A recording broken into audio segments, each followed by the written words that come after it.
Hello anime lovers, स्वागत है आपका वाइपर एनिमे एक्सप्लेन्ड चैनल पर। और आज हम देखेंगे जुजुत्सु काइसेन सीजन 2 के एपिसोड नंबर 5 को। अगर आपने पिछले एपिसोड्स के वीडियोस अब तक नहीं देखे हैं तो उनकी लिंक आपको डिस्क्रिप्शन में मिल जाएगी। तो चलिए जानते हैं आगे की कहानी को बिना किसी देरी के। तो दोस्तों, अब तक हमने देखा कि गोजो तोजी को अपनी नई टेक्निक हॉलो पर्पल से मार देता है और फिर स्टार वेसल के हेडक्वार्टर्स में अंदर जाकर रिको की डेड बॉडी को बाहर ले आता है और इस ग्रुप के फॉलोअर्स रिको की डेथ पर ताली बजा रहे थे। इसके बाद कहानी 1 साल आगे जाती है। गेतो और शोको गोजो की तरफ एक रबर और एक पेंसिल फेंकते हैं। रबर तो गोजो से टकरा जाती है लेकिन पेंसिल उसकी इन्फिनिटी की वजह से रुक जाती है। गोजो एक्सप्लेन करता है कि अब उसकी इन्फिनिटी ऑटोमेटिक काम कर सकती है और इसकी भी पहचान कर सकती है कि उसकी तरफ आने वाला कौन सा ऑब्जेक्ट खतरा है और कौन सा नहीं, लेकिन जहर की पहचान वो अब तक नहीं कर सकता। साथ ही गोजो अब बिना ज्यादा थके हर समय अपनी इन्फिनिटी शील्ड चालू रख सकता है। पहले ऐसा करने से गोजो का भेजा फ्राई हो जाता था, लेकिन अब वो साथ में रिवर्स कर्स टेक्निक भी यूज कर सकता है, तो उसका दिमाग हमेशा फ्रेश रहता है। गोजो अब अपनी और भी नई पावर्स के बारे में बताने लगता है कि जल्द ही वो टेलीपोर्ट करना और डोमेन बनाना भी सीख जाएगा। गेतो अब मन में सोचता है कि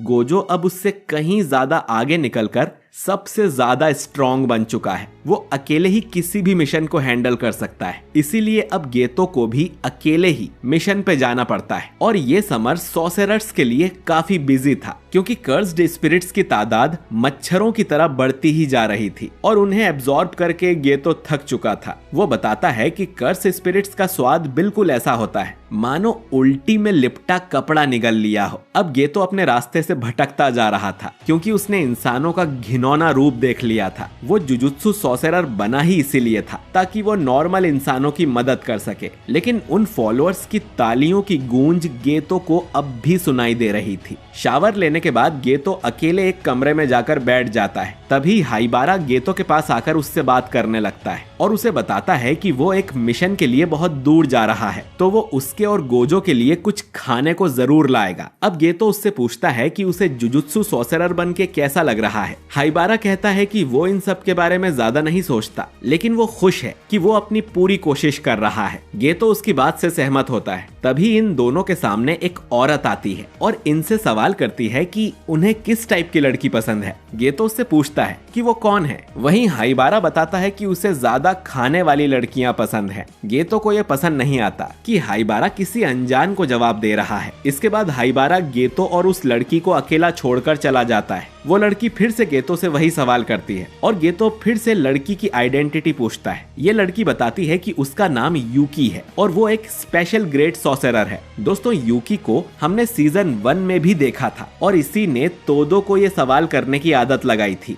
खैर, गेतो यूकी के बारे में जानता था। यूकी का जुजुत्सु हाई से कोई लेना देना नहीं है और ना ही वो उनसे मिशन लेती है। उसे अकेले काम करना पसंद है। यूकी बताती है कि जुजुत्सु के लोग सिर्फ बीमारी का इलाज करते हैं, जबकि वो बीमारी को जड़ से ही खत्म करना चाहती है। यानी वो एक ऐसी दुनिया बनाना चाहती है जिसमें कोई कर्स स्पिरिट हो ही ना। अब जैसा कि हम जानते हैं कि कर्स स्पिरिट इंसानों के नेगेटिव इमोशंस से जो एनर्जी लीक होती है उससे बनते हैं। तो ऐसी दुनिया बनाने के 2 तरीके हैं जिनमें कर्स स्पिरिट हो ही ना। पहला, कि सारे इंसानों से कर्स एनर्जी को ही खत्म कर दिया जाए, और दूसरा कि सारे इंसानों को अपनी कर्स एनर्जी कंट्रोल करना सिखा दिया जाए। यूकी को पहला तरीका ज्यादा पसंद है और उनके पास तो इसका एक एग्जाम्पल भी था, तोजी, जो दुनिया में एक लौता ऐसा इंसान था जिसके अंदर बिल्कुल भी कर्स एनर्जी नहीं थी, लेकिन हेवनली रिस्ट्रिक्शन की वजह से उसमें ताकत बहुत ज्यादा थी। वो एक सुपर ह्यूमन था जिसका कर्सेस भी कुछ नहीं बिगाड़ सकते थे।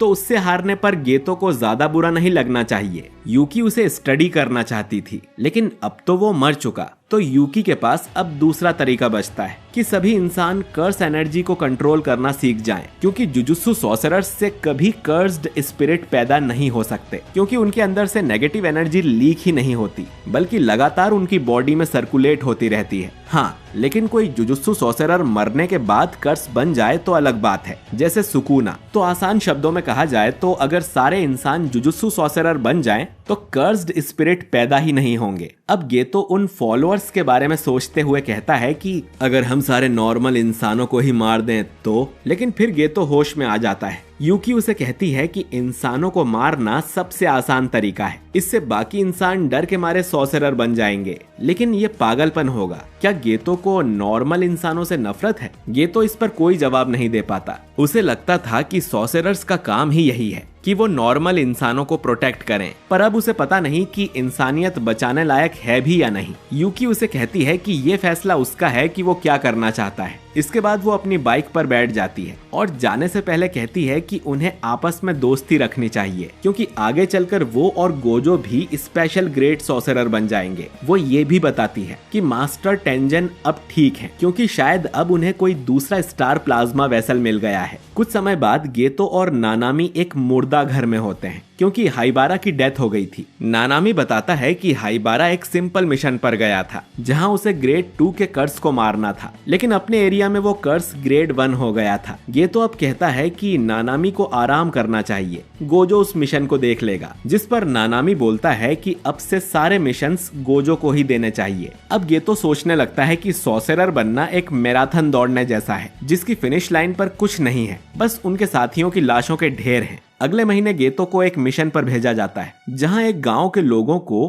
कोई कर्स्ड स्पिरिट मारते जा रहा था। गेतो उस कर्स स्पिरिट को खत्म कर देता है, लेकिन फिर उसे 2 छोटी लड़कियां मिलती हैं, जिन्हें पीट कर एक जेल में बंद किया हुआ था। असल में ये दोनों लड़कियां सॉर्सरर्स थीं। गेतो उन लोगों को बताने की कोशिश करता है कि विलेज में हुए हादसों में उनका कोई हाथ नहीं है, लेकिन वो लोग उसकी नहीं सुनते और उन लड़कियों को मॉन्स्टर बुलाने लगते हैं और ये भी कहते हैं कि इन्हें तो पैदा होते ही मर जाना चाहिए था। अब गेतो का पूरा दिमाग खराब हो जाता है और वो अपनी ट्रू फीलिंग को अपनाकर फैसला कर लेता है। इसके बाद गेतो अपने एक कर्स को निकालकर उन सभी गांव वालों का मर्डर कर देता है। वो पूरे 122 लोगों को मारकर वहां से चला जाता है। कुछ समय बाद ये पता चल जाता है कि ये सभी लोग गेतो के कर्स मैनिपुलेशन टेक्निक से मरे हैं, जिसके लिए गेतो को मौत की सजा सुनाई जाती है। टीचर यागा ये न्यूज गोजो को देते हैं और दोनों में से कोई भी इस पर यकीन नहीं कर पाता कि उनका दोस्त इतना घिनौना काम भी कर सकता है। गेतो ने अपना खुद का विलेज भी नहीं छोड़ा था और उसने अपने पेरेंट्स तक को भी मार दिया था, जो सुनकर गोजो को बिल्कुल भी अच्छा नहीं लगता। इसके कुछ टाइम बाद ही शोको की मुलाकात गेतो से हो जाती है। वो दोनों काफी नॉर्मल तरह से बात करते हैं। शोको गेतो से पूछती है कि उसने ये सब क्यों किया, जिस पर गेतो बताता है कि वो ऐसी दुनिया बनाना चाहता है जिसमें सिर्फ जुजुत्सु सॉर्सरर्स हों और उसे पता है कि कोई उसकी ये बात नहीं समझेगा। शोको फिर तुरंत ही गोजो को कॉल कर इन्फॉर्म कर देती है कि गेतो यहाँ पर है और उसे मरने का शौक नहीं है जो वो गेतो को अरेस्ट करने की कोशिश करे। थोड़ी ही देर में गोजो यहाँ आ जाता है और गेतो से पूछता है कि वो सच में सारे इंसानों को मार देगा, अपने पेरेंट्स को भी। गेतो उसे भी वही जवाब देता है कि वो एक ऐसी दुनिया बनाना चाहता है जिसमें कोई कर्स ना हो और ना ही कोई नॉर्मल इंसान। इसके लिए वो अपने पेरेंट्स को भी मार चुका है। गोजो अब उसके सिद्धांतों पर सवाल उठाता है, जिस पर गेतो कहता है कि उन सब लोगों की मौत किसी कारण से हुई है। गोजो आगे कहता है कि सारे इंसानों को मारना नामुमकिन है और वो कभी अपने गोल तक नहीं पहुंचेगा, जिस पर गेतो बोलता है कि लेकिन तुम ये काम अकेले ही कर सकते हो, तो अगर मैं तुम्हारे जितना पावरफुल हो गया तो जरूर अपने गोल को पूरा कर लूंगा। और उसने अपने लिए ये जिंदगी चुन ली है। अब गेतो यहाँ से जाते हुए कहता है कि